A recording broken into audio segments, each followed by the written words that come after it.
성령으로 하는 기도와 성령의 인도하심에 대해서 오늘 말씀을 같이 나누겠습니다. 교회를 향해서 주신 감동이 있어서 잠시 좀 나누고 설교를 하면 좋을 것 같아요. 하나님께서 교회 위에 성령으로 말미암는 새 부대가 되기를 원하신다라는 감동이 계속적으로 있습니다. 지난주에 그래서 설교를 오순절 이후를 위해 예수님께서 준비하셨다는 것에 대해서 나눴고, 오순절 이후에 성령님이 오시면 어떻게 성령님을 쫓아 행동할 것인가, 그 체질이 만들어져 있어야 된다는 것에 대해 나눴죠. 그래서 성령이 아직 오시기도 전에 예수님께서는 자기의 제자들의 체질을 바꾸는 일들을 의도적으로 하셨고 모델을 보여주셨다. 그래서 성령께서 임하셨을 때 즉각적으로 성령의 임재로 말미암아 어떻게 행동하는지가 몸에 배어 있었다는 이야기를 했습니다. 그리고 그 12사도가 다른 이들을 그와 같이 사도들이 가르쳤고, 사도의 가르침을 받은 사도적인 성도들이 빌립과 같이, 스데반과 같이 초자연적으로 성령의 인도하심을 받으면서 사역할 수 있었다는 것에 대해서 나눴습니다. 오늘 저희 이제 스태프들과 함께 기도를 하는데 이런 감동이 들더라고요.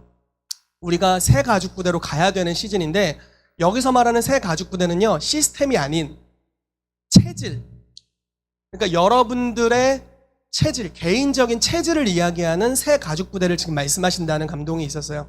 그래서 만약에 이런 것입니다. 하나님께서 땅을 주실 때 이런 식으로 주세요. 그냥 아직 주지 않아 놓고 그냥 내가 줬어 라고 말씀하십니다. 현실적으로 저한테 안 왔어요. 예를 들어 희태가 아버지 밭을 너에게 줬어 이렇게 말씀하시는 거죠. 그러나 실제적으로 오지 않았어요. 뭐 이런 거예요. 근데 그런 식으로 굳이 달라는 것은 아니지만 그런 식으로 하나님이 이제 일하시길 좋아하신다. 어쨌든 이렇게 뭔가를 땅을 주셨다라고 말씀하시고, 주셨다고 말씀하셨지만 실제로, 그러니까 하늘에서 소유권은 이전되었지만 실제로 이 땅에서 소유권이 이전되지 않았어요. 뭔가 싸움이 필요한, 영적 전쟁이 필요한, 성취가 필요한 영역이 있습니다. 그래서 여호수아 시대 때 하나님께서 이스라엘 백성에게 내가 단에서부터 브엘세바까지 너희에게 줄 것이다, 가나안 땅을 너희에게 줄 것이다 라고 말씀하셨어요. 그리고 여호수아가 함께 떼거지로 연합해서 12지파가 함께 연합해서 여호수아가 살던 시대에는 함께 전쟁을 치러 갔습니다. 그래서 우리가 알고 있는 여리고성의 전쟁이 있고요, 뭐 아이성의 전투가 있고 뭐 등등등등의 전투가 있었죠. 사실 그 등등등등이 잘 생각이 나지 않습니다 지금. 그런 전투들이 있었죠. 전투를 해나갔는데 이제 여호수아가 죽을 때가 돼서 하나님이 이렇게 말씀하세요. 너는 이제 늙었고 너는 이제 떠나가게 될 것인데 이스라엘 백성으로 하여금 제비를 뽑게 하여라. 그래서 그들로 하여금 하나님께서 주신 땅 이미 너희에게 주셨는데 그 땅을 제비 뽑아서, 예를 들어 유다 지파는 어느 땅을 소유할 것인지, 그리고 뭐 므낫세 지파는 어느 땅을 소유할 것인지를 그들이 제비 뽑게 해라 해서 제비를 뽑습니다. 제비를 뽑았고요. 그때부터의 전투는 무엇이냐면요, 이제 각 지파가 하나님이 나에게 주셨다, 소유권은 하늘에서 이전됐다, 그러나 이 땅에서의 전투는 남아있다. 그래서 내가 하나님이 말씀하신 수준으로 믿게 되면 그 전쟁을 치르러 나가는 거죠. 여기서 전쟁이라는 건 실제로 목숨이 오가는 전쟁입니다. 영적 전쟁, 뭐 이렇게 그냥 마음이 좀 상했어요 이런 전쟁 말고 실제로 목숨이 오가는 전쟁이죠. 그러니까 그 전쟁을 치르러 나가는 것인데, 만약에 하나님이 소유권을 이전해 주셨는데 내 마음이 하나님만큼의 믿음이 없는 거예요. 마가복음에 이런 말씀이 있어요. 하나님을 믿으라, 그리고 네가 뭐 이렇게 하라면 뭐 산이 옮겨라면 옮겨질 것이다 이렇게 말씀하는데, 그 하나님을 믿으라라고 할 때 원어적인 의미는 하나님의 믿음을 가지라입니다. 그러니까 하나님이 소유권을 이전하셨다, 하나님이 믿음을 가지고 우리에게 말씀하셨고, 우리도 동일한 믿음의 수준으로 주님이 소유권을 이전하신 것을 저는 믿습니다. 그러므로 제가 가는 것은 쟤네는 내 밥이고 내가 가서 야금야금 먹어버릴 겁니다. 이런 믿음을 가지면 사사기 시대가 없이 즉각적으로 다윗의 시대로 가는 것이죠. 그러나 만약에 하나님의 수준의 믿음을 갖지 않고 우리 안에서 체질이 바뀌지 않아서, 체질이 바뀐다는 거, 안 바뀌었다는 건 무엇이냐면 굳은 영역이 있다는 거예요. 새 포도주를 새 부대에 넣어야 되는 이유는, 옛 부대에 넣으면 옛 부대는 딱딱하게 그 가죽 부대가 굳어져 있습니다. 새 포도주가 팽창하는 만큼 팽창이 안 돼요. 굳어있기 때문에. 그래서 뻥 하고 터져버립니다. 그러니까 굳은 마음이 어떤 영역이 있는 거예요. 예를 들어 저 같은 게 무슨 뭘 하겠어요 주님. 주님이 소유권을 이전하셨지만 저 같은 것은 아무것도 할 수가 없어요. 굳은 마음이죠. 그러면 사사기 시대로 들어가는 거죠. 사사기 시대라는 것은 정복하지 않은 땅에서부터 가시와 찔레가 역사되어서 이스라엘 백성을 여러 년도 괴롭혔던 그런 시대입니다. 그래서 이 시즌에 우리에게 중요한 것은 무엇이냐면요. 체질이 바뀌는 건데 어떻게 바뀌는 것이냐. 믿음의 분량을 하나님이 원하시는 수준의 믿음을 분량을 가진 체질로 바뀌는 때가 되기를 주님이 원하신다라는 것입니다. 여러분 하나님께서 여러분들에게 말씀하시는 성령으로 사는 삶의 모델이 무엇인지를 지난주에 글이라고 이제 말씀을 드렸는데 여러분들을 향해서 내가 성령으로 살 때 이러한 역사를 내가 너를 통해 일으키겠다라고 말씀하신 수준이 무엇인지를 이 시즌에 들으셔야 됩니다. 아멘이십니까? 들으셔야 돼요. 그리고 그것에 미치지 못하게 하는 요소들을 주님이 드러내 주실 거예요. 막 두렵고 제가 어떻게 손을 얹겠어요? 뭐 이런 거. 주님이 가라 말씀하시는데 주님 저는 바빠요. 예를 들어 이런 순복되지 않는 중심 뭐 이런 것들이 있을 수 있겠죠. 여러 가지. 주님이 무언가를 하라 하셨지만 주님 나는 나 먹고 살기에도 바쁘니까 딴 사람에게 알아보세요. 뭐 이런 것들. 이런 것들. 체질이 바뀌지 않은 그 요소들을 주님이 다루길 원하신다라는 감동이 있어요. 여러분들에게 무엇을 말씀하시든지 그대로 순종할 수 있는 은혜가 이때 임하게 되기를 축복합니다. 아멘. 가나의 혼인잔치의 첫 번째 기적이 일어났었던 건 마리아가 했던 언질, 마리아가 했던 말이 기적의 촉매제가 되었어요. 무엇이었냐면 종들에게 이렇게 말합니다. 예수께서 그가 무엇을 말씀하시든지 그대로 해라. 아멘이십니까? 종들은 선택권이 없어요. 그냥 시키는 대로 하라니까 시키는 대로 했어요. 물 2-3통 드는 항아리로 돌 항아리를 날라다가 물을 가득 채워서 연회장에게 갖다 주라. 자, 그 잔치 장소가 얼마나 컸을까요? 얼마나 컸을까요? 근데 항아리가 돌로 돼 있어. 저희가 이제 예배를 진행하기 위해 이걸 나르면서도 저희가 낑낑대면서 나르거든요. 돌로 된 항아리에 물을 가득 채웠어요. 얼마나 무겁겠어요. 근데 그거를 그냥 날르래. 근데 할 말이 많겠죠. 굉장히 할 말이 많을 거예요. 주님, 굳이 돌 항아리여야 합니까? 더 좋은 바켓스가 있습니다. 이렇게 할 수도 있었겠고, 굳이 물을 다 채워야 합니까? 이런.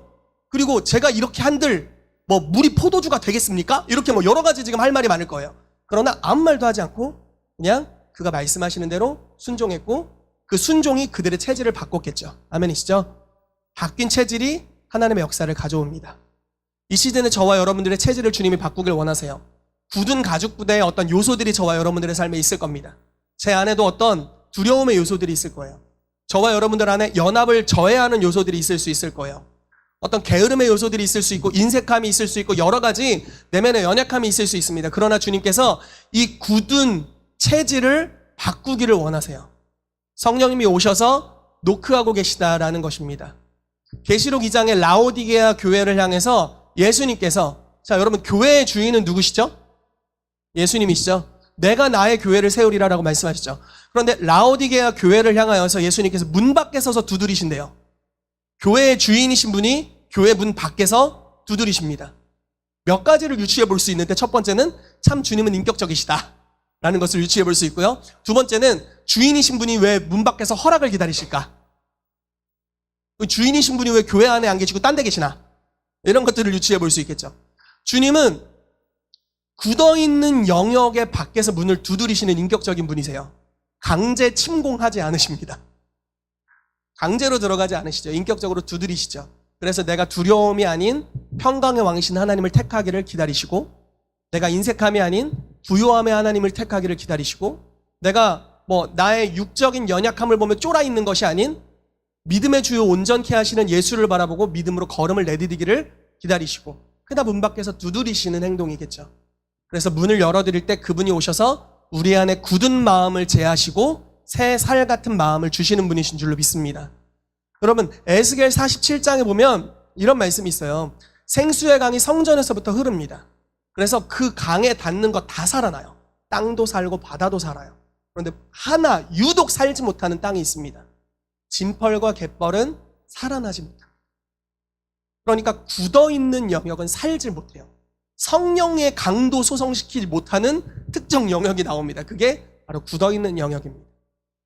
여러분들의 인격적 동의가 필요한 영역을 하나님께서 의도적으로 억지로 소성시키지 않으세요. 여러분들의 동의를 구하십니다. 여러분, 이것은 여러분들과 진정한 친밀함을 원하기 때문에 그러시는 줄로 믿습니다. 얼마나 인격적이시고 100%의 자유의지로 주님께 순복하길 원하는 그분의 선하심입니다. 그러므로 이때 주님이 우리의 체질을 바꾸고 계신데요, 이 체질을 바꾸는 때에 주님께 반응하게 되시기를 예수 이름으로 축복합니다. 지금의 때는요, 성령의 충만함을 받고 성령께서 움직이려는 대로 움직이는 시즌입니다. 여러분들의 이전의 한계를 벗어나게 되시기를 축복하고요, 주님이 하라는 만큼 그 분량으로 하게 되시기를 축복합니다. 이전의 경험으로 주님 내가 옛날엔 이거 실패했잖아요 라고 할 필요 없어요. 왜냐하면 성령께서 새로운 차원으로 부으실 것이고 그대로 응답하실 것이기 때문입니다. 아멘. 우리 이걸 위해 잠깐만 짧게 좀 기도할까요? 혹시 가능한가요? 네. 우리 좀 손을 이렇게 올려드리고 노크하시는 주님을 좀 받아들이기를 원합니다. 하늘의 아버지 치시면 됩니다. 너무 고민하실까봐 빠르게 진행하겠습니다. 우리가 성령님을 다시 환영해드리길 원합니다. 이 아이들 교회가 또 챌린지를 하고 또 KBN에서 이제 교회를 다시 시작하고요, 또 이미 개척된 교회들에서 믿음으로 전진하고 있고, 또 킹스주빌리 교회 여러분들의 삶에 다시 한번 믿음의 전진이 있도록 주님께서 성령으로 말미암는 유기적인 체질로 바꾸길 원하신다는 감동이 있습니다. 굳은 영역을 함부로 열지 않으시는 주님의 사랑입니다. 그래서 노크하시는 거죠. 우리의 두려움에 노크하시고, 우리의 용기 없음에 노크하시고, 나는 부족해요라고 하는 낮은 자존감에 노크하시고, 나의 어떤 소유, 내 것으로 꽉꽉 차 있는 것에 연합으로 노크하시고요, 인색함 가운데 부요함, 풍성하게 흘려보냄으로 노크하시고, 여러 영역에서 성령께서 노크하고 계십니다. 우리가 이 시간 주님께 고백하길 원합니다. 성령님, 이 시간 내 안에 오셔서 굳은 마음을 제하여 주시고 새 살 같은 부드러운 마음을 주시옵소서. 그래서 주님께서 주시는 성령으로 말미암아 사는 삶으로 우리가 나아가게 되도록 주님의 영으로 우리를 이 시간 충만케 하여 주시옵소서. 우리가 주님으로 가득 채워지기를 원합니다라고 우리 같이 기도하며 나아가도록 하겠습니다. 같이 기도하겠습니다. 예, 아버지 감사합니다. 이 시간 주님의 영을 구합니다. 성령으로 말미암아 우리가 새 살 같은 마음을 가지길 원합니다. 주님, 지금의 시즌은 5779년으로 하나님 출산으로 나아갈 것인지 저주로 나아갈 것인지가 결정되는 해에 우리가 하나님 서 있습니다. 하나님, 믿음으로 선포하는 것은 이때가 우리가 하나님의 믿음을 가지는 때임을 선포합니다. 우리가 사사기가 아닌 하나님 다윗의 시즌, 하나님의 통치가 국가적으로 임하는 시즌으로 나아갈 때임을 선포합니다. 하나님이 예스라고 말씀하시는 것을 예라고 대답할 줄 아는 하나님 사람들로 세워지는 시간임을 예수 이름으로 선포합니다. 주님이 믿으시는 가능성만큼 우리가 믿게 되고, 주님이 움직이시는 그 체질로 우리가 체질이 변화되게 되는 그러한 순종의 때임을 예수 이름으로 선포합니다. 주님이 부요하신 것 같이 우리가 부요해지고, 예, 주님이 관용하시는 것 같이 우리가 용납하며, 예, 주님께서 감사로 제사를 드리신 것 같이 우리가 감사로 제사를 드리는, 또 하나님 주님께서 다른 이들을 만나셨던 것 같이 우리가 다른 이들을 만나게 되는 주님, 그러한 시즌임을 주 예수 이름으로 선포합니다. 성령님, 이때 우리 가운데 노크해 주셔서 감사합니다. 문을 열어드립니다. 오셔서 체질을 바꿔주시옵소서. 새 살 같은 마음을 주시옵소서. 굳은 마음을 제하여 주시옵소서. 성령의 인도함을 거절했던 우리의 마음의 영역 가운데, 예, 이전에는 그냥 내버려 두심이 있었던 영역 가운데 이제는 직접적으로 관여해 주시고 터치해 주시옵소서. 우리의 성품, 우리의 생각 주님 터치해 주시옵소서. 신의 성품에 참여하게 하시고 성령의 생각으로 새로워지게 하시셔서 우리가 성령의 인도하심을 따라 성령을 따라 움직이게 되도록, 예, 주님 우리 가운데 역사하여 주시옵소서. 예, 성령을 환영합니다. 예, 주님의 영을 환영합니다. 우리를 충만케 이 시즌에 붙들어 주시옵소서. 충만하게 붙들어 주시옵소서. 예, 주님 충만하게 붙들어 주시옵소서. 사랑의 임재로, 예, 주님과의 놀라운 사귐으로, 성령의 능력과 권능으로 주님께서 우리의 지경을 확장하시는 방법으로, 주님 하늘에서 허락하신 것, 하늘의 책에 기록되어 있는 것이 이 시즌을 향해 주님이 확장하라고 말씀하시는 만큼 우리의 분량이 확장되는 역사가 있도록 주께서 우리 가운데 역사하시고 일하여 주시옵소서. 예, 주님의 이름을 찬양합니다. 성령님 찬양합니다. 아버지 감사합니다. 이 시간 이 킹스주빌리 교회 주님께 올려드립니다. 성령으로 충만케 하여 주시옵소서. 진펄과 갯벌이 있었던 영역에 노크하셔서 감사합니다.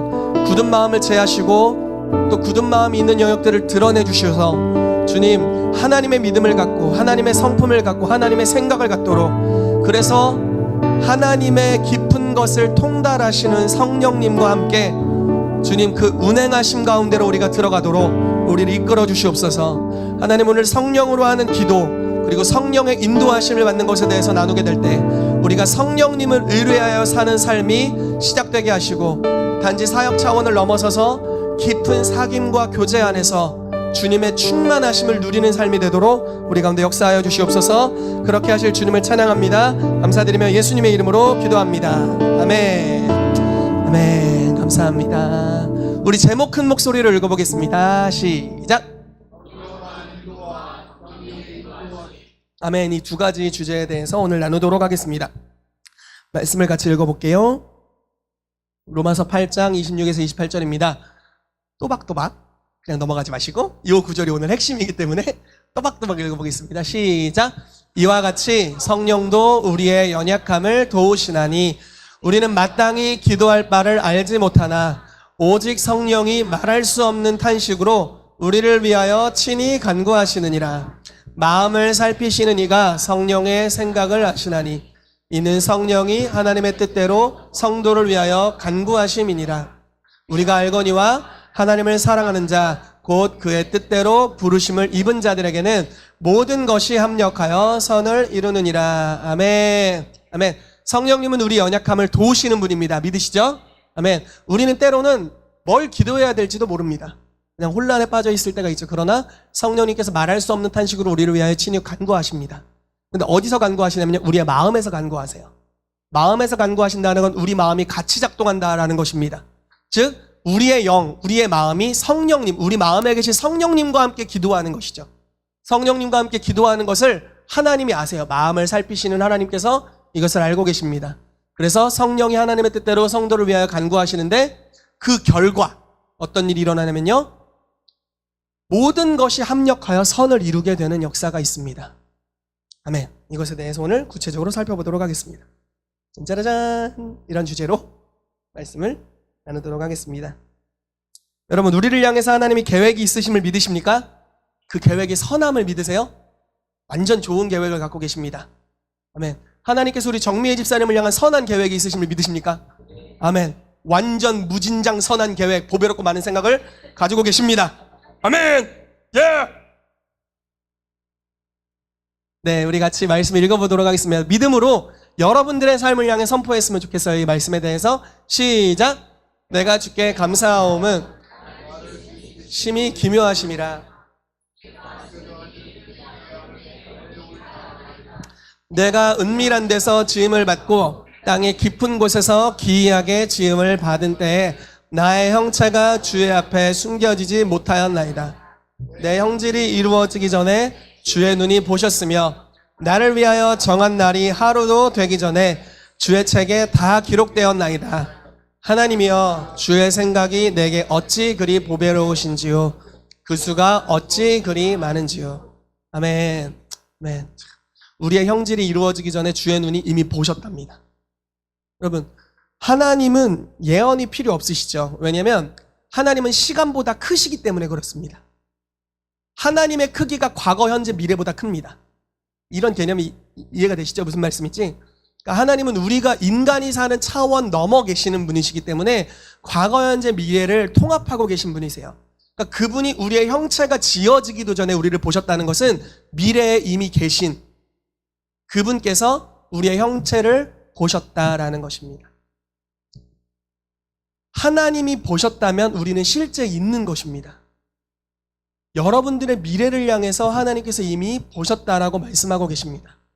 그런데 나를 위하여 정한 날이 하루도 되기 전에 주의 책에 다 기록되었다라고 말씀하고 있습니다. 여러분들을 향한 부르심이 주의 책에 다 기록되어 있습니다. 여러분, 왠지 모르겠는데 오늘 교회가 굉장히 썰렁하네요. 굉장히 조용한 느낌이 있어요. 부담스럽습니다, 여러분. 좀 소란스러워 주시겠어요? 적응이 되지 않아요. 예, 뭐 기압골의 영향인지 뭔지 모르겠습니다. 굉장히 지금 이 비가 와서 그런지 뭔가 처져 있는 느낌이 있는데 여러분, 그러지 마십시오. 분위기를 만들어 주세요. 기류를 만들면 하나님의 나라가 옵니다, 여러분. 아멘. 할렐루야. 네. 왜 이렇게 힘이 나냐? 내일 휴가를 가기 때문입니다. 네. 주일날 올 겁니다. 토요일날 오기 때문에 주일날 오겠습니다. 네, 인터넷이 잘 되기 때문에 카카오톡은 언제든지 하실 수 있습니다. 네. 아무튼 네, 주의 책에 다 기록되어 있대요. 또 깔아지는 것 봤더도 예, 주의 책에 다 기록되어 있답니다, 여러분. 그런데 주님이 우리를 향해 생각이 있대요. 어떤 생각이냐? 보배로우신 생각, 많은 생각을 가지고 있답니다.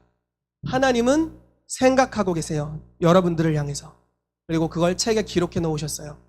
근데 그 생각이 많아요. 그냥 한 줄짜리가 아닙니다. 내가 너는 잘 살다가 장수하다 죽었어. 한 줄이 아니에요. 많이 기록되어 있어요. 네. 저 아이를 진정시켜 주세요. 많은 생각이 기록되어 있다라는 것이죠. 여러분들을 향한 보배롭고 많은 생각이 주님께 있다라는 말씀입니다. 또 다른 말씀을 한번 보죠. 아이고 넘어가. 돌아와. 네. 제가 아주 좋아하는 말씀인데 같이 읽겠습니다. 시작. 기록된 바 하나님이 자기를 사랑하는 자들을 위하여 예비하신 모든 것은 눈으로 보지 못하고 귀로 듣지 못하고 사람의 마음으로 생각하지도 못하였함과 같으니라. 오직 하나님이 성령으로 이것을 우리에게 보이셨으니 성령은 모든 것 곧 하나님의 깊은 것까지도 통달하시느니라. 사람의 일을 사람의 속에 있는 영 외에 누가 알리요? 이와 같이 하나님의 일도 하나님의 영 외에는 아무도 알지 못하느니라. 우리가 세상의 영을 받지 아니하고 오직 하나님으로부터 온 영을 받았으니 이는 우리로 하여금 하나님께서 우리에게 은혜로 주신 것들을 알게 하려 하심이라. 우리가 이것을 말하거니와 사람의 지혜가 가르친 말로 아니하고 오직 성령께서 가르치신 것으로 아니 영적인 일은 영적으로 분별하느니라. 또 있습니다. 육에 속한 사람은 하나님의 성령의 일들을 받지 아니하나니 이는 그것들이 그에게는 어리석게 보임이요 또 그는 그것들을 알 수도 없사니 일은 영적으로 분별되기 때문이라. 신령한 자는 모든 것을 판단하나 자기는 아무에게도 판단을 받지 아니하느니라. 누가 주의 마음을 알아서 주를 가르치겠느냐? 그러나 우리가 그리스도의 마음을 가졌느니라. 아멘. 아멘. 하나님이 자기를 사랑하는 자들을 위해 예비하신 많은 것, 모든 것이라고 표현하고 있죠. 모든 것이 있답니다. 아까 그 말씀이 하늘의 책이 기록되어 있다는 것과 이렇게 일맥상통한다라고 볼 수 있겠죠. 그러나 사람의 육적인 시각으로는 알 수가 없습니다. 오직 성령님을 통해서 우리가 이것을 알 수 있다라고 말씀하고 있습니다. 즉 결론을 내리자면 여러분들을 향해 하나님께서 많은 생각을 가지고 계시고 그것은 하늘의 책에 기록되어 있는데 그것은 우리의 육의 영역으로는 알 방법이 없습니다. 성령님을 통해서 그것을 알 수 있고 또 그 길로 인도함을 받을 수 있다라는 것입니다. 여러분 요셉은요 자기의 삶이 그렇게 잘 될 줄 알고 있었을까요? 아니 몰라요. 좋아요. 아직 그 반응이 너무 마음에 들었어요. 즉각 뭔가 이 분위기를 활발하게 하잖아요. 아니 왜 이렇게 하냐면 사실은 제가 오늘 약간 영적 전쟁을 계속 느끼고 있거든요. 교회 가운데 뭔가 새로운 영역의 확장을 선포하면서 영적 전쟁이 좀 있는 게 느껴집니다. 그래서 여러분들의 오늘 처지는 기분이 있다면 그건 내게 아니다 라고 믿으시고 제 거다 라고 믿으시면 그리고 이걸 털어내시기를 축복합니다. 약간의 영적 전쟁이 있지만 뭐 그것과 상관없습니다. 우리는 기뻐할 수 있어요. 왜냐면 내일은 휴가이기 때문에 네, 죄송합니다. 죄송하고 감사합니다. 어떻게든 이 분위기를 기쁨으로 만들고 싶어서 네. 아무튼 무슨 얘기를 했다가 요셉은 알고 있었냐? 몰랐을 것 같아요. 그러면 요셉이 팔렸을 때 그 사람의 그 아이의 마음에 한번 들어가 보신 적이 있나요? 요셉이 팔렸을 때 앞이 깜깜해. 나는 구덩이에 있는데 이스마엘 상인들이 막 왔다 갔다 하면서 막 모르는 언어로 근데 형들은 나를 파는 것 같은 제스처를 취하고 있고 내가 끌어올려졌는데 형들은 이미 없고 자기는 은 20인가 30에 이미 팔려버렸고 질질 끌려가고 있어요. 자기뿐 아니라 다른 노예들도 묶여서 끌려가고 있습니다. 이 아들이 하늘의 책에 자기의 인생에 대해서 감히 상상이나 할 수 있을까요? 그 현실에 각박한 현실에 매여가지고 감히 내가 이 오늘 하루를 어떻게 살 수 있을까만 생각해도 정신없는 이때 하늘의 책에 기록된 내 삶을 생각할 수 있느냐라는 거죠. 보디발의 집에 갔죠. 말단 종이 됐죠. 막 살아가요. 그런데 마님이 꼬셔. 모르겠어요. 이때 만약에 조금 세상적인 통밥을 돌릴 줄 아는 사람이었고 약간 타협한 자기의 부르심을 아는 자였다면 요셉은 보디발 마님을 잡았을 거예요. 자, 정치 영역의 부르심이 있습니다. 보세요. 정치 영역의 부르심이 있어요. 그 사람은 나의 주인, 주인의 마님, 모든 권세를 가진 자. 그럼 나를 정치 영역에 찔러줄 수 있겠죠? 내 백이 돼줄 수 있는 거죠. 그냥 잠깐 대화해주고 몸 좀 살짝 팔아주고 하면은 도덕심을 잠깐 무시한 채로 적정한 타협만 한다면 정치 영역으로 순식간에 진입할 수 있을 겁니다. 아마 요셉 정도의 타고난 지혜라면 보디발을 몰래 암살하고 저 혼자 각본 써보는 거예요. 그 정도 타고난 지혜를 가진 자라면 악하게 마음먹었다면 보디발을 제거하고 그 보디발의 자리를 차지해서 시위대장이 될 수도 있을 만한 그런 탁월한 지혜를 가진 사람이었죠. 그렇지만 하나님께서 요셉을 부르신 나라의 몇백 년의 재정을 감당할 만한 놀라운 하늘의 재정을 풀어놓는 그 부르심까지는 예상하지 못했을 수 있습니다. 그냥 그때에도 어렵지만 내가 왜 이 땅에 있고 내가 왜 여기 있고 내가 왜 이런 시험을 당해야 되고 내가 왜 이런 고난을 당하면서까지 하나님의 말씀의 거룩함을 지켜야 되는지 모르겠지만 성령님께서 그때 감동을 주시는 거죠. 타협하지 마라. 멀리해라. 그래서 보디발의 아내가 꼬실 때요, 심지어 옆에 있지도 않았어요. 요셉! 다른 방으로 얼른, 마님 저쪽에 일이 있습니다. 얼른 도망가고 저쪽에 일이 있습니다. 그러다가 이 마님이 얼마나 지혜를 발휘하고 열정이 있었는지 집안에 있는 모든 종을 다 잠깐 나가라고 했어요. 요셉과 마님만 남아있을 때 사건이 일어난 것이죠. 그런 집요한 열정, 요셉을 유혹하려는 그 집요한 열정, 그거를 조금만 이용할 수 있었다면 요셉은 시위대장이 될 수 있었을 텐데요. 그러나 하나님의 원대한 계획과는 상관없고 요셉은 하나님의 말씀에 순종하자니 모든 것이 벽에 막혀있는, 그냥 나는 하나님 때문에 인생 손해보는 것 같은, 내가 왜 하나님 때문에 손해를 봐야 되나, 이런 마음이 들 만큼의 고난의 어려움 가운데 있었던 때죠. 그렇지만 성령님께서 계속 하나님의, 모르겠어요, 원대한 비전까지는 몰랐을 수 있지만 나를 향한 뭔가 특별한 계획이 있으시다, 그리고 나의 삶이 타협하지 않기를 원하신다라고 그때그때 인도하심을 받으며 걸어갑니다. 일반적으로 우리가 생각하는 FM으로 탁탁탁탁 가는 길이 아니죠. 그냥 FM으로 갈 수 없게 뭔가 많이 막혀 있어요. 거룩함을 유지한 채로 FM으로 걸어갈 수 있는 길이 없어요. 애굽이라는 이방신을 섬기는 나라에선 그게 불가능합니다. 여러분 어떻게 생각하십니까? 이 대한민국이라는 나라에서 만약에 이 나라가 하나님을 섬기고 있고 하나님을 경외하는 제자적 문화로 모든 사회적 시스템이 갖추어져 있다면 그냥 하나님을 경외하는 마음으로 FM으로 자라갈 수 있을 겁니다. 그러나 이 나라가 그렇지는 않죠. 세상 나라입니다. 그리고 세상의 법과 하나님의 법이 계속 싸우고 있는 나라죠. 성령의 인도하심을 받을 때 그대로 그냥 FM으로 이렇게 갈 수는 없습니다. 다윗도 똑같았죠. 왕이 된다고 사무엘이 와서 기름 붓고 예언까지 받았는데 왕이 있어. 그럼 무슨 소리예요 이게? 자, 하나님이 이삭과 리브가에게 이렇게 말씀하셨어요. 큰 애가 있고 작은 애가 있는데 작은 애가 큰 애보다 크다. 아무튼 저도 꼬이는데 어쨌든 큰 자가 작은 자를 섬기리라 이런 말씀을 했죠. 그렇다는 것은 야곱은 장자로서의 축복이 하늘에 기록되어 있었어요. 그런데 문제는 뭡니까? 실제로 장자는 아니야. 그리고 장자권을 전수해줘야 되는 아버지는 야곱 별로 안 좋아해요. 이 집에서만 노는 놈 내 스타일 아니요. 내 아들은 털이 많은 에서요. 에서가 내 스타일이요. 밭의 냄새, 흙냄새가 좋아.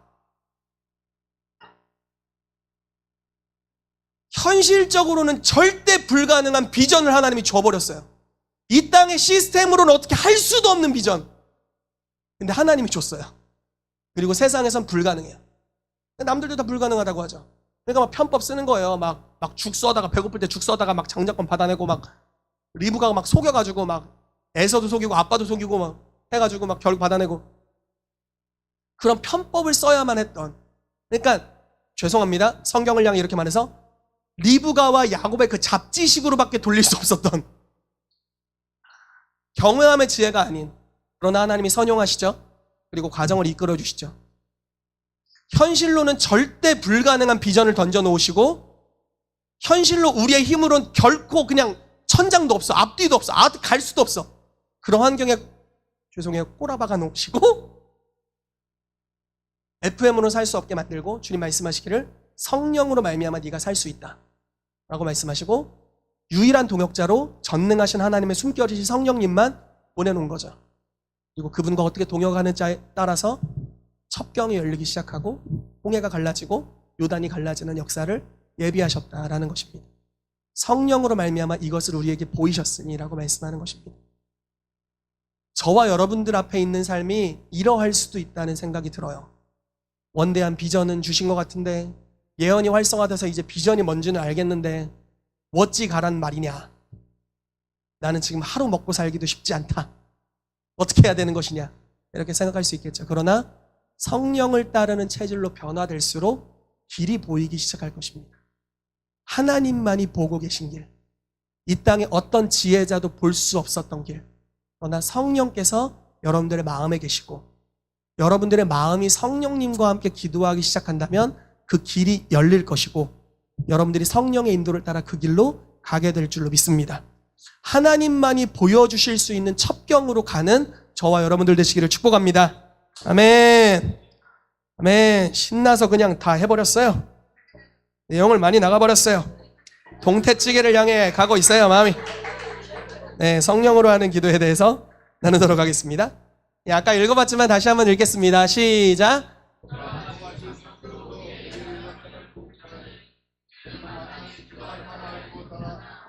성령이 말할 수 없는 탄식으로 우리를 위하여 친히 간구하시니라.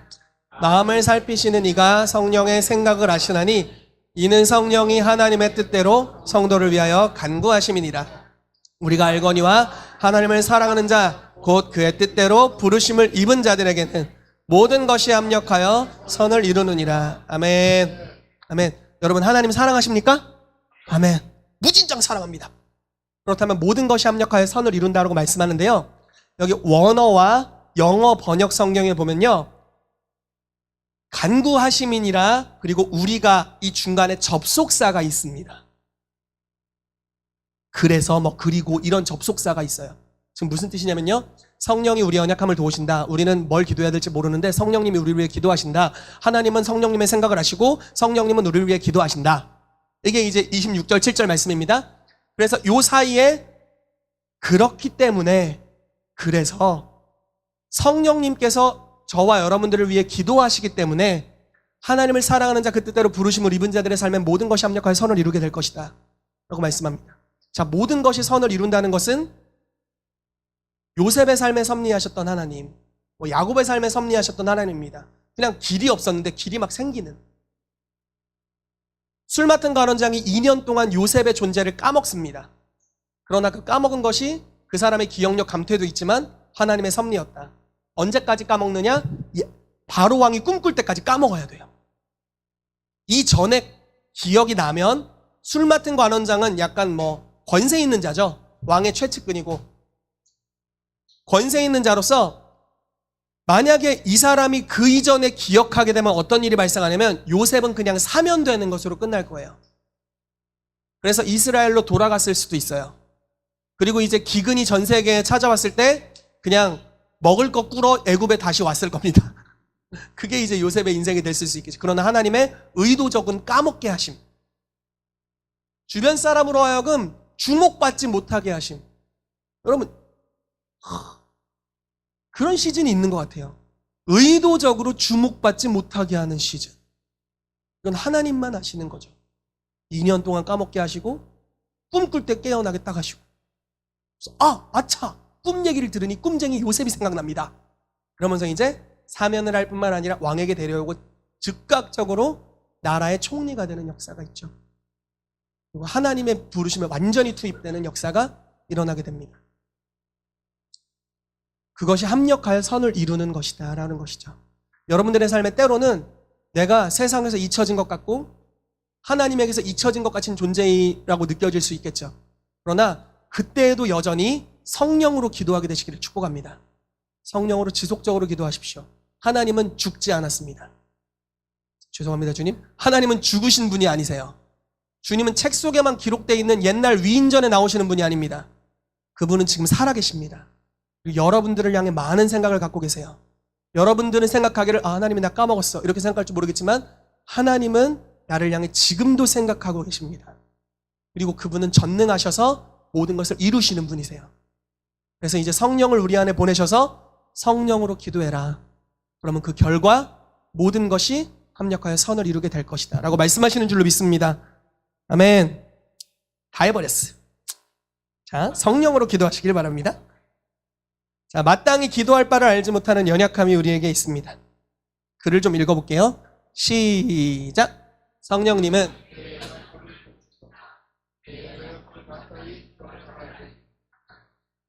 연약함이라는 단어 아스테네이아는 문자적으로 능력이나 힘이 없음을 의미한다. 결실을 맺을 능력이 없음이라는 뜻을 가진다. 우리의 기도 생활에서 자주 이런 상황을 당면하게 된다. 기도를 했지만 무기력하고 결실을 맺을 능력이 없는 경우가 있다. 왜 그런가? 그 이유들 중 하나는 마땅히 기도할 바를 알지 못하기 때문이다. 자, 마땅히라는 단어는 대단히 중요한 단어이다. 대의라는 이 단어는 법률적인 용어로서 합당한, 적절한 것을 의미한다. 즉, 그것은 반드시 해야 하는 것 또는 어떤 사람에게 법률적인 구속력이 있는 것을 의미하는 것이다. 성령이 우리 연약함을 도우신다는데요. 연약함이라는 단어는 열매 맺을 능력이 없다라는 것을 뜻합니다. 그런데 마땅히 기도할 바를 알지 못한 이 마땅이라는 단어가 중요합니다.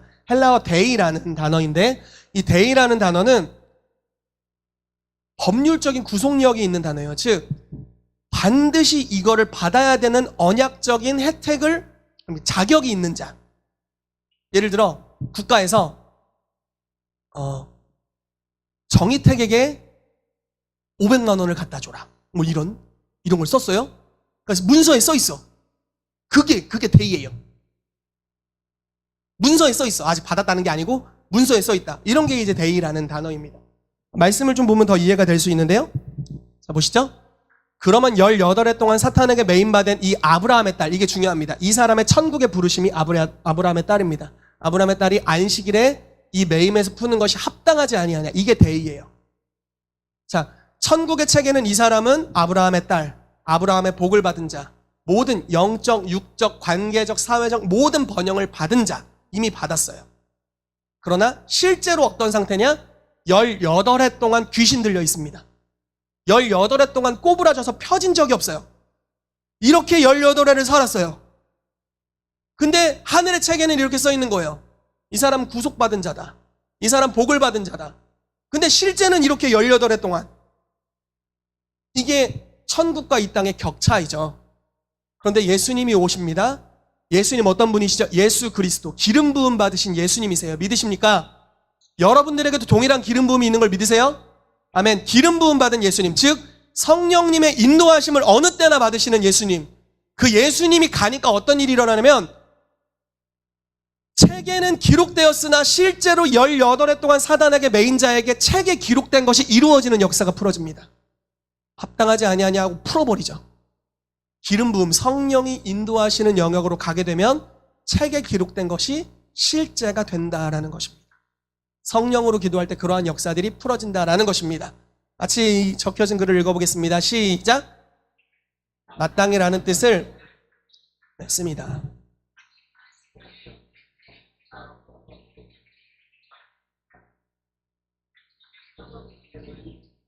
노임을 받아야 한다고 말씀하신 이유는 그 여인이 아브라함의 딸이었기 때문이다.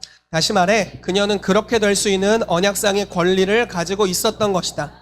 예수님께서는 그 여인이 가지고 있었던 언약상의 권리를 주실 수 있는 능력이 있었기 때문에 결국 그분이 하신 말씀은 내가 이 아브라함의 딸을 질병으로부터 구속하는 것은 반드시 필요할 뿐 아니라 나에게 법적인 구속력이 있는 것이 아니냐라는 의미를 지니고 있었던 것이다. 아멘. 방금 설명한 이야기입니다. 여러분, 이번 해를 유대력으로 5779년이라고 이야기합니다. 여러 가지 해석이 있겠지만 구라는 뜻은 자궁, 출산을 의미하기도 합니다. 출산을 의미하는 때에 아이 2명이 잉태되어 있다는 건 굉장히 예언적인 사인이라고 믿습니다. 그리고 두 아이가 다 5779년에 출산됩니다. 유대력으로요. 그래서 9월까지인가가 아마 5779년일 거예요. 이것도 굉장히 의미가 있는데 문제는 무엇이냐면요. 이 구라는 단어는요. 출산으로 갈 것이냐 저주로 갈 것이냐의 문턱에 있는 때입니다. 즉 하나님은 출산을 계획하셨지만 사단은 저주를 계획하던 때입니다. 이 구라는 단어가 있었을 때가 유대력 9월 9일이었는데 이때 이스라엘 백성이 가데스 바네아에서 40일을 정탐하면서 하나님을 향해서 주님, 우리는 약속의 땅에 들어가지 못합니다. 하나님이 허락하셨을지 모르겠지만 우리는 못합니다. 라고 말했던 날이고 그날로부터 9월 9일에 계속해서 되풀이 돼서 이스라엘이 저주를 받는 사건이 지속적으로 일어납니다. 심지어 최근까지도. 근데 원래 이 9라는 숫자는 출산을 의미합니다. 사실상 하나님은 이때에 하나님의 생명과 열매를 이 땅에 출산하길 원하셨고 하나님이 주셨던 비전을 출산해내길 원하셨고 하나님이 언약한 책 속에 기록된 것이 이 땅에 실제로 발현되기를 원하셨다라는 것이죠. 이 기점 안에 우리가 서 있습니다. 그리고 이 기점 안에 우리가 성령으로 말미암아 기도하는 것을 배우고 있다라는 겁니다. 성령으로 말미암아 기도하게 되면 하늘엔 기록되어 있지만 이 땅은 너무 지금 막 모르겠어 어떻게 해야 될지 이런 상태인 것이 성령으로 기도하게 될 때 뚜렷이 드러날 겁니다. 그리고 인도함을 받을 겁니다. 우연을 가장해서 필연으로 나아가게 될 거예요. 그리고 죄송해요. 재수 없었던 사건까지도 주님께서 선용하셔서 모든 것을 합력하여 선을 이루게 하실 것입니다. 지금이 5779년이고 이 교회는 저주로 가지 않을 것입니다. 출산으로 갈 것을 예수 이름으로 선포합니다. 영적 전쟁이 있고 분위기가 깔아질 수도 있고 몸이 깔아질 수도 있고 마음이 이상할 수도 있고 등등등등등등 했지만 그것과 상관없이 하늘의 책에는 우리가 기쁨이 있는 자다라고 적혀 있을 것이고 우리가 즐거움의 기름 부으심을 받은 자다라고 적혀 있을 것이고 우리는 연합되어 있다라고 적혀 있을 것이고 우리는 충만한 자라고 적혀 있을 것이기 때문에 성령으로 말미암아 나아가게 될 때 이 모든 것이 마땅히 풀어져야 될 것이 구속력 있는 것이 우리에게 풀어질 것을 예수 이름으로 선포합니다. 아멘. 아멘. 아주 빨리 진행되고 있어요. 자, 같이 읽어보겠습니다. 시작. 그 단어의 이해를 가졌다면 다시 로마서 8장 26절로 되돌아가 보자. 다 알지 못한다고 말씀하고 계신다. 우리는 반드시 되어야 할 일 또는 마땅히 되어야 할 일을 다 알지는 못한다. 우리는 가끔씩 주님, 그 사람이나 그 상황을 위해 어떻게 기도해야 할까요? 어떤 일이 이루어져야 합니까? 라고 묻곤 한다. 이런 상황에서 우리는 어떻게 해야 하는가? 그때가 바로 성령께서 우리를 돕기 원하시는 때이다. 우리가 기도할 때 그분께서 우리를 인도하시어 우리가 처한 상황에 대해 뭔가를 계시해 주시거나 혹은 성경 말씀을 기억나게 하셔서 그 말씀을 가지고 기도해 주실 것이다. 그분은 분명히 우리의 기도에 능력을 부여하셔서 우리를 도와주실 것이다. 아멘. 제가 굉장히 존경하는 어떤 목사님인데요. 목사님이 이러한 기름 부으심을 나비와 같은 기름 부으심이다 라고 표현합니다. 자, 나비는 이렇게 나르나요? 이렇게 나르나요? 이렇게 나르죠. 어디로 갈지 모르는 거예요. 성령님이 우리가 뭘 기도해야 되지? 어떻게 기도해야 되지? 이 상황에서 하면 방언을 하면서 또는 임재 안에서 우리가 기도하기 시작합니다. 처음에는 목적지로 아니라 이상하게 가는 것 같아요. 이렇게 나르는 것 같아요. 그러나 결국은 꽃이 있는 곳에 착륙한다. 이겁니다. 성령께서 결국 우리를 꽃이 있는 곳에 착륙시키신다라는 그 나비와 같은 기름 부으심입니다. 그래서 우연을 가장해서 필연으로 이끄시는 내 삶은 그냥 성령으로 기도하면서도 어떻게 해야 될지 모르니까 그냥 살아요. 오늘은 어떻게 해야 되지? 그러나 하나님 말씀에 기록된 대로 또 성령께서 감동을 주시는 대로 가난한 자들을 돕고 또 내가 도울 수 있는 자들을 돕고 그리스도를 예배하고 하나님을 찬양하고 말씀을 읽고 경건한 생활을 하고 연합을 추구하고 화목함을 추구하며 그냥 살아갑니다. 그러나 내 삶의 이 막힘을 어떻게 타개해야 될지 알지 못합니다. 그냥 가는 거죠. 그러나 그 우연한 발걸음에 갑자기 필연이 딱 찾아오는 거죠. 나는 그냥 일상을 걷고 있는데 하나님이 필연적으로 신방하시는 어떤 사건이 일어나게 된다라는 것입니다. 나비와 같은 기름 부으심입니다. 보도록 하겠습니다. 그 기름 부으심이 어떻게 작용했는지 같이 우리 말씀 읽어볼게요. 시작. 야곱이 브엘세바에서 떠나 하란으로 향하여 가더니 한 곳에 이르러는 해가 진지라. 거기서 유숙하려고 그곳에 한 돌을 가져다가 베개로 삼고 거기 누워 자더니 꿈에 본즉 사닥다리가 땅 위에 서 있는데 그 꼭대기가 하늘에 닿았고 또 본즉 하나님의 사자들이 그 위에서 오르락 내리락 하고 또 본즉 여호와께서 그 위에 서서 이르시되 나는 여호와니 너의 조부 아브라함의 하나님이요 이삭의 하나님이라. 내가 누워있는 땅을 내가 너와 내 자손에게 주리니 내 자손이 땅의 티끌같이 되어 내가 서쪽과 동쪽과 북쪽과 남쪽으로 퍼져나갈지며 땅의 모든 족속이 너와 내 자손으로 말미암아 복을 받으리라. 내가 너와 함께 있어 내가 어디로 가든지 너를 지키며 너를 이끌어 이 땅으로 돌아오게 할지라. 내가 내게 허락한 것을 다 이루기까지 너를 떠나지 아니하리라 하신지라. 야곱이 잠이 깨어 이르되 여호와께서 과연 여기 계시거늘 내가 알지 못하였도다. 이에 두려워하여 이르되 두렵도다. 이곳이여 이것은 다름 아닌 하나님의 집이요 이는 하늘의 문이로다. 아멘. 자, 야곱의 출생부터 아주 복잡합니다. 하나님의 책에는 작은 자가 큰 자가 작은 자를 섬기리라. 즉 야곱이 장자로서 택함을 받았습니다. 그러나 출생의 순서는 달랐죠. 육적으로 결코 될 수 없는 장자권, 결코 불가능한, 형을 죽여야만 가는, 죄송합니다. 결코 불가능한 장자권의 일이죠. 그러나 하나님은 말씀하십니다. 그리고 무언가를 우리에게까지 교훈하기를 원하시는 것이죠. 편법을 썼습니다. 야곱은 집착이 있는 남자죠. 옛날부터 욕심 있는 남자. 그래서 형이 밭에서 열심히 일하고 배고플 즈음에 이 팥죽을 써가지고 이 붉은 것을 써가지고 준비합니다. 그래서 형이 달라고 했더니 야곱이 장자권이랑 바꾸자. 사업하는 사람의 티가 나죠? 바꾸자. 괜찮지 않냐? 네 배고픈데 뭐 장자권 별거 있냐? 맨날 밭에서 일하는 거 똑같을 텐데. 그래서 바꾸자 해가지고 그거 뭐라고 그냥 너 가져라. 이제 팥죽으로 장자권을 삽니다. 편법이죠. 속임이었습니다. 물론 나중에 이 속임만큼 엄청 속습니다. 야곱이. 라반에게서 17년인가를 뺑뺑이를, 죄송합니다. 21년인가 뺑뺑이를 돕니다. 그런 일이 있었는데 아무튼 그리고 나서 리브가까지 이제 투입돼가지고 아버지가 이제 돌아가실 때가 되어서 장자의 축복을 주려고 하는 때였습니다. 그래서 야곱에게는 언질도 없었고 에서에게만 언질을 하죠. 아빠가 널 축복해줄게, 장자로서. 그리고 너는 이 아브라함 때로부터 시작된 이 복의 가게의 중심이 될 것이다. 가서 아빠가 먹을 별미를 가져와라 라고 이야기를 하죠. 사냥을 해서 고기를 가져오러 갔는데 엄마가 투입됩니다. 리브가 와서 야곱에게 아빠가 네 형에게 장자권을 주려 하니 나는 어찌 된지 모르겠는데 하나님이 분명히 너라고 하셨다, 장자는. 그러니까 엄마가 요리해 줄 테니까 후떡 들어가서 요리한 거 가지고 들어가서 형이 털 많으니까 너도 털 같은 거 하나 붙이고 가서 형 옷 입고 가라. 어차피 쌍둥이니까 비슷하게 생겼을 거다. 쌍둥이였잖아요. 들어가죠. 들어가서 그 속임을 통해서 이제 축복을 받습니다. 물론 속은 거죠. 분명히 이삭도 굉장한 분노나 허탈함이 있었을 것이고 에서는 더 심각합니다. 혼자 중얼거려요. 이 새끼 죽여버릴 거야. 이렇게.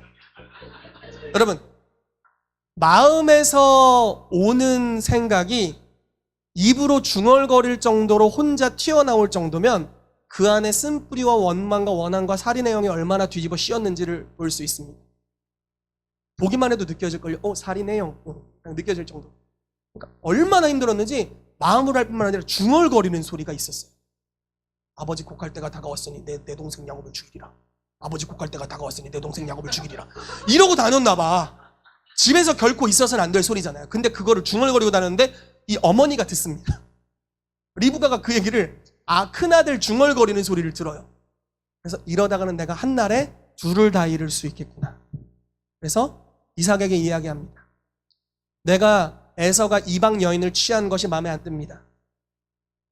선택받은 민족들을 취해서 결혼해야 되고, 그래서 우리가 가계를 이어가야 되는데 나의 오빠가 있는 하란에 보내십시오. 하란에 있는 라반의 집에 보내서 그를 위하여 아내를 취하게 하십시오.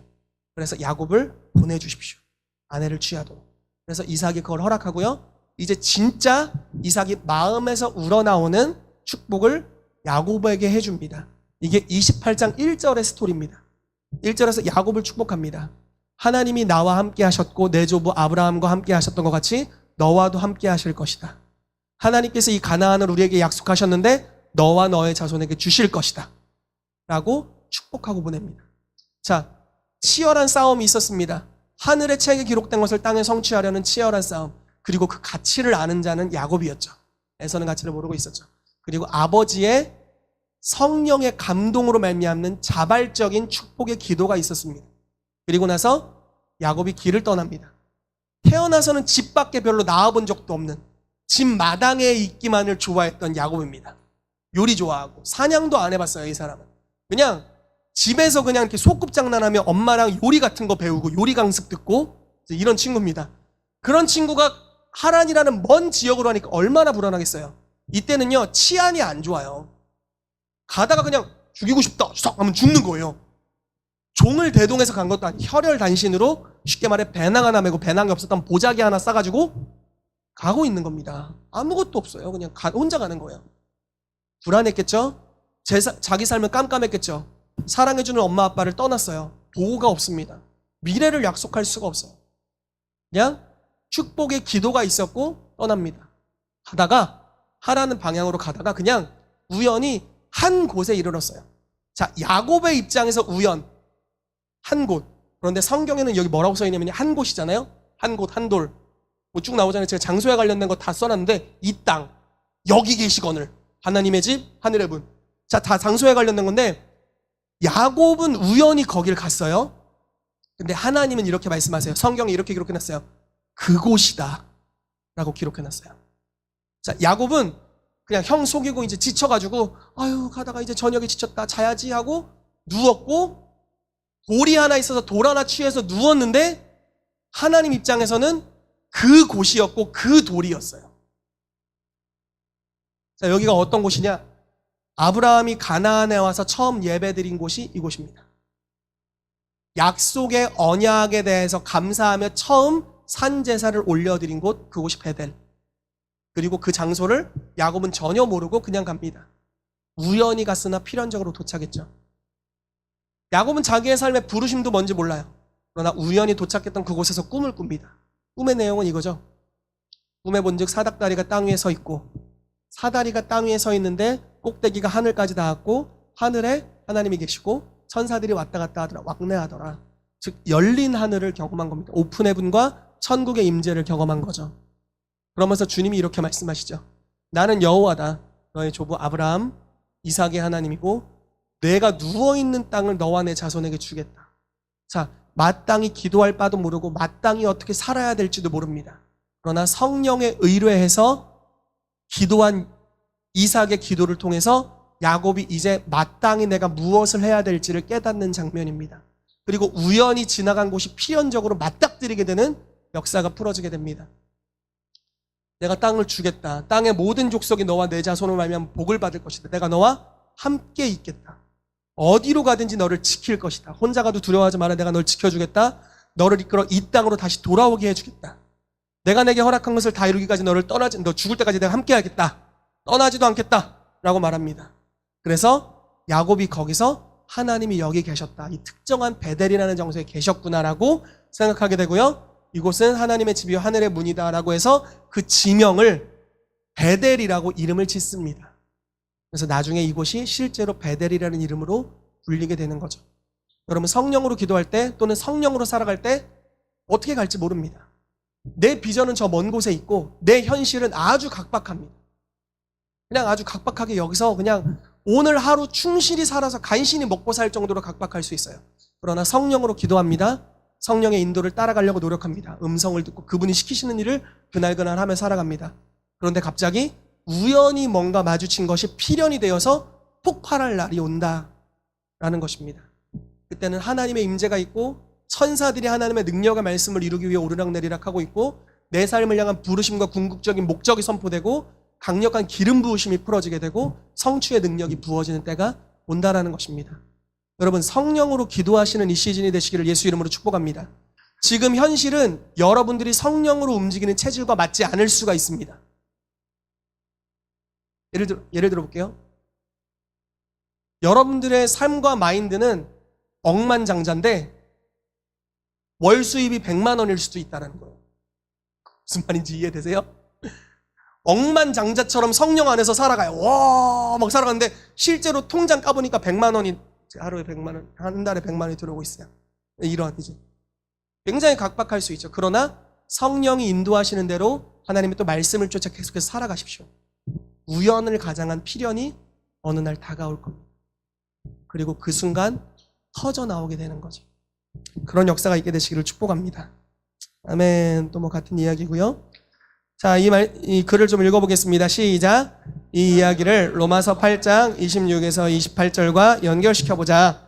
야곱이 그 특별한 장소에 우리도 우리 자신의 머리나 지혜로 항상 기도할 수는 없다. 따라서 종종 열매 맺는 데 있어서 우리의 능력이 부족하거나 연약하다고 느낄 때가 있다. 때로는 우리가 상황에 올바로 대처하려면 우연에 은연해야 할 것만 같거나 허공을 치는 것만 같은 과정이 있는 것처럼 보인다. 하지만 그것은 허공을 치는 것이 아니다. 우리 편에서 보면 우연인 것처럼 보이는 것이 우리를 돕는 분이신 성령께는 그렇지 않기 때문이다. 성령으로 기도하게 될 때 성령의 인도하심을 받게 된다. 그것은 우연히 깃는 길이 필연적인 길이 되어 우리를 향한 하나님의 책을 이루게 된다. 아멘. 마지막입니다. 성령님과 함께 열매 맺는 삶입니다. 자, 글을 읽어볼게요. 시작. 성령께서 우리의 기도를 도우시는 또 다른 놀라운 방법은 돕다는 말의 의미 속에 숨겨져 있다. 돕다라는 말에 해당하는 헬라어 순한 티람바노마이이다. 이 단어는 세 단어로 이루어진 합성어인데 순은 함께를, 안티는 대적하다, 그리고 남바노는 붙잡다를 의미한다. 그것들을 하나로 합해 문자적인 의미를 만들어 보면 함께 대적하여 붙잡다가 될 것이다. 성령님은 우리를 도우신다. 이 돕다는 의미는 함께 대적하여 붙잡는 것이다. 성령의 탄식하는 기도는 그분 혼자만의 단독 행동이 아니다. 이 기도는 기도하는 사람과 함께하는 기도이다. 기도하는 사람이 성령으로 기도할 때 주님께서는 기도하는 사람을 도우신다. 기도하는 사람과 함께 대적하여 붙잡고 우연을 가장한 필연으로 우리를 마땅히 구해야 할 것을 구하게 하신다. 그리고 그 결과 모든 것은 합력하여 선을 이루게 된다. 모두 좀 해주시겠어요? 제가 되게 존경하는 목사님의 간증을 좀 나누고요. 바로 기도할게요. 한 목사님이 아내가 배가 좀 아픈 거예요. 그래서 병원을 갔습니다. 병원 가서 검진을 받아봤더니 자궁에 암이 있는 거예요. 근데 이제 의사한테 물어봤어요. 이 암이 뭐 심각한 거냐? 그랬더니 이렇게 얘기를 하는 거예요. 이제 그 환자가 목사님이라는 것을 알고서 이렇게 얘기하는 거예요. 한 달 동안 내가 시간을 줄 수 있다. 그래서 한 달 동안 목사님의 방식으로 하고 싶은 걸 해봐라. 치유를 믿는 의사였던 것 같아요. 그래서 한 달 뒤에가 마지노선인데 한 달 뒤에 그게 되지 않으면 이제 내 식대로 내가 치료하겠다. 이제 의사랑 협의를 받답니다. 한 달 이후엔 좀 위험해질 수 있으니까요. 그리고 이제 돌아와서 물어본 거예요, 주님께. 주님, 수술을 하면은 뭐 암은 제거할 수 있겠지만 몸에 이제 어려움이 있을 수 있기 때문에 수술을 하고 싶지 않습니다. 이 한 달을 제가 어떻게 주님과 시간을 보내야 합니까? 이렇게 여쭤봤더니 주님이 이렇게 말씀하셨어요. 하루에 1시간 성령으로 기도해라. 이게 다였습니다. 그래서 하루에 1시간 성령으로 기도했답니다. 즉 이분의 이제 말은 방언으로 기도했대요. 그래서 아내를 그냥 축복하는 기도, 치유에 관한 몇 가지 믿음의 선언들을 하고 그냥 계속 방언으로 1시간 동안 기도했답니다. 하루가 지나고 이틀이 지나고 한 일주일 정도 됐을 때 환상이 보이는 거예요. 암이 있는 곳에 손이 하나가 보였는데 손이 암을 붙잡고 있는 환상이 보였습니다. 그리고 또 일주일을 그냥 매일 1시간씩 기도합니다. 두 번째 주에 손이 암을 짜고 있는 게 보였습니다. 세 번째 주가 됐을 때 계속 짜는데 점점 작아지는 게 보였습니다. 그래서 아내한테 그때마다 물어보는 거예요. 통증이 어떠냐? 괜찮냐? 그랬더니 아내가 조금씩 가라앉는 것 같다. 그래서 좋은 사인이다. 막 이러면서 이제 기뻐하면서 계속 기다렸답니다. 네 번째 주에 기도하는데 손에서 암이 짜지더니 사라졌습니다. 그래서 치유됐다라는 걸 확신했답니다. 그래서 아내에게 물어봤습니다. 통증이 있냐? 있다. 그래서 어쨌든 4주 후에 병원으로 진단을 재검진을 받으러 갔습니다. 가서 의사가 검진을 하고 찍을 걸 찍었겠죠? 그리고 나서 상황을 봤더니 암이 사라졌습니다. 이게 성령님이 우리와 함께 역사하시는 방법이죠. 함께 질병을 대적하여 붙잡는 것. 하나님은 저와 여러분들을 동역자로 부르고 계시다고 믿습니다. 우리의 상황은 때로는 각박하고 힘듭니다. 하늘의 책과는 너무 격차가 있죠. 그러나 우리가 성령으로 기도하기 시작할 때 성령께서 우연을 가장한 필연으로 우리를 이끌어 주실 뿐만 아니라 함께 대적하여 붙잡게 되실 것입니다. 그래서 여러분, 이때 성령으로 사는 삶으로 나아가게 되시기를 예수 이름으로 축복합니다. 같이 기도하겠습니다. 아버지, 이 시간 기도합니다. 우리가 성령으로 말미암아 사는 삶이 되길 원합니다. 또한 성령으로 기도하길 원합니다. 모든 것이 합력하여 선을 이루는 영역으로 달려가길 원합니다. 하나님, 육적인 한계로 결코 부르심으로 나아갈 길이 보이지 않지만 하나님만이 길을 알고 계시고 눈으로 보지 못하고 귀로 듣지 못하고 마음으로 생각하지 못한 하나님의 책에 기록된 것이 이제 성령으로 말미암아 우리 가운데 알려지게 될 것인데, 주님을 따라가는 삶, 성령님을 따라가는 삶이 우리 가운데 익숙한 삶이 되게 하시고 성령으로 하는 기도가 우리의 몸에 배게 하여 주셔서 성령님과 함께 대적하여 붙잡고 승리하는 삶의 여정으로 나아가게 하여 주시옵소서. 주의 이름으로 한번 크게 부르고 통성으로 기도하겠습니다. 주여!